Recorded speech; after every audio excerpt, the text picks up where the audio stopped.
Hello, hello, fiends, and welcome to another horrific edition of Casey's Creepy Creations. Tonight we have a truly nauseating little nugget that I wrote and narrated, which I like to call It Waits Under the Ice. As always, we caution that the above video is not suitable for children, and if you suffer from a weak heart, please watch at your own risk. It waits under the ice. The year is 2497, and the world is dying. Earth's oceans have dwindled into barren wastelands. Lakes are nothing more than cracked basins of dust, and what little water remains is tightly rationed, its value eclipsing even that of gold. News broadcasts echo across desolate streets, recounting tales of failed missions and minor discoveries as humanity looks to the stars for salvation. Enter the USS Leviathan, a massive mining vessel equipped with state-of-the-art technology and carrying a crew of rugged explorers, all with one goal: to bring back liquid life, one asteroid at a time. For the beleaguered Earth, their discovery missions mean hope. For the crew, it means wealth beyond measure. The stakes couldn't be clearer. Water means survival on both a planetary and personal scale. The Leviathan sensors pick up an unexpected signal, an asteroid in the fringes of the galaxy showing massive ice deposits. Its size and molecular readings suggest a jackpot, the kind of haul that could change lives forever. The crew's spirits lift as they change course. Captain Elias Dane, hardened but burdened by responsibility, rallies his team. This haul isn't just for us, it's for Earth. Let's make it count. The descent onto the icy behemoth is breathtaking. The asteroid glimmers against the backdrop of the void, its surface marbled with frozen water. Excitement ripples through the crew as they confirm the readings, millions of gallons of water locked beneath the ice. As the miners drill deeper, the asteroid shows signs of more than just ice. Strange cracks form across its gleaming surface, accompanied by faint hissing noises that echo eerily through the mining shafts. Dr. Anara Patel, the team's geologist, expresses concern about these anomalies, but her warnings are drowned out by the enthusiasm of Dante, the head miner. The excitement peaks when they encounter what appears to be an ancient structure buried deep within the ice layers. Strange geometric patterns score its surface, suggesting intelligent design. The crew stands divided. Some want to excavate further, while others argue it's a distraction from their primary goal. The ice groans and cracks, giving way to a cavern beneath their feet. Within it lies a dark, shimmering void, a space that seems to writhe with life. Before anyone can make sense of what they've found, a blistering shockwave radiates outward as the ice collapses.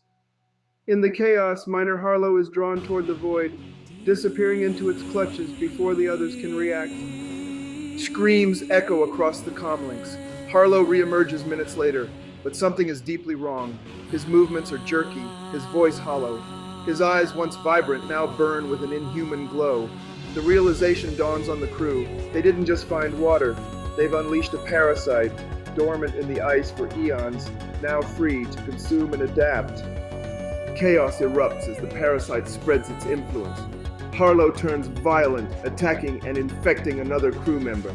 Desperate, the team tries to quarantine the infected, but the parasite is relentless. With every confrontation, the crew discovers the horrifying extent of the parasite's abilities.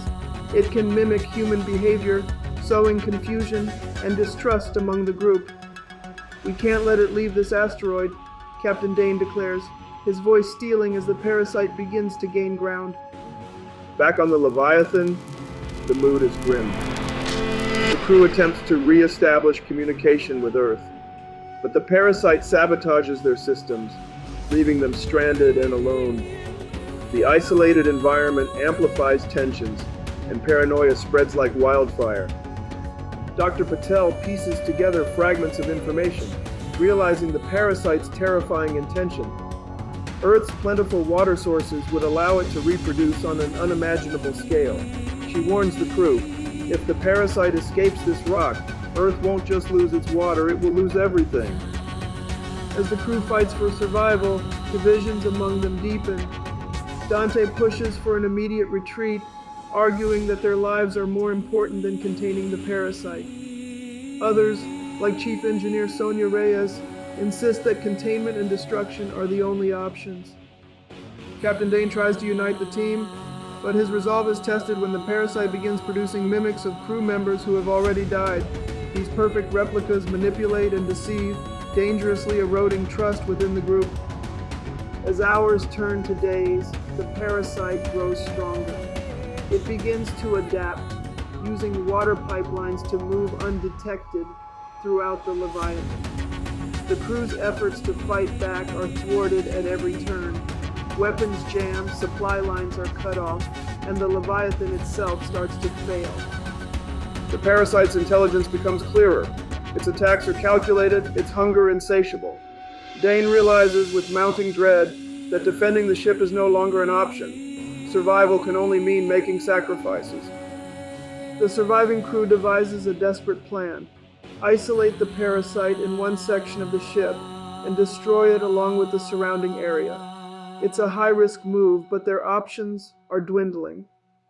To execute this, one of them must act as bait, luring the creature into a heavily fortified mining shaft.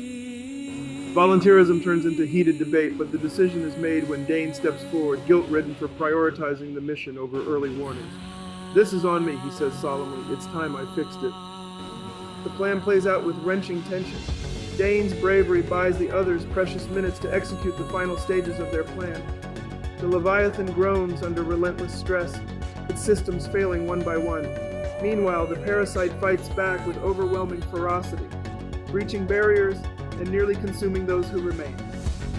In an act of ultimate sacrifice, Captain Dane triggers the ship's core override to initiate a self-destruct sequence.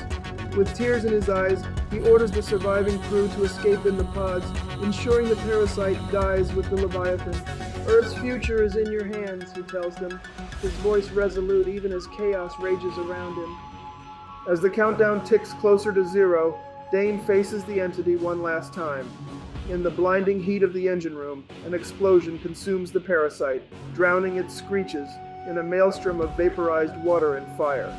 With a final salute to his crew, Dane ensures the ship's destruction, his sacrifice immortalized in the void. From their escape pods, the surviving crew watches as the asteroid and the Leviathan are obliterated in a stunning chain reaction. The enemy is defeated, but the victory is hollow. The loss of lives, their captain, and their ship hangs heavily in the air. Back on Earth, the crew is greeted as heroes, but their haunted expressions speak of trauma and the price of survival. Humanity lives to fight another day, but the question lingers, how far will we go to secure our future? As the camera pans across the crash site of their pods, a single droplet of water shimmers momentarily before disappearing into the earth. The screen fades to black, accompanied by a chilling realization left unspoken. Has the fight truly ended, or is it only beginning? Well, boils and ghouls, we've come to the end of yet another terrifying tale. If you've liked what you've seen, please feel free to drop us a like, a comment, or maybe even a subscription. They may seem like little things to you, but they mean a lot to us here at the dungeon. If you like the video and would like to find out how it was made, click the link in the description below.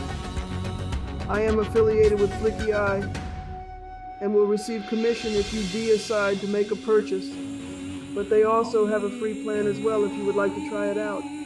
Thanks and unpleasant dreams until we meet again.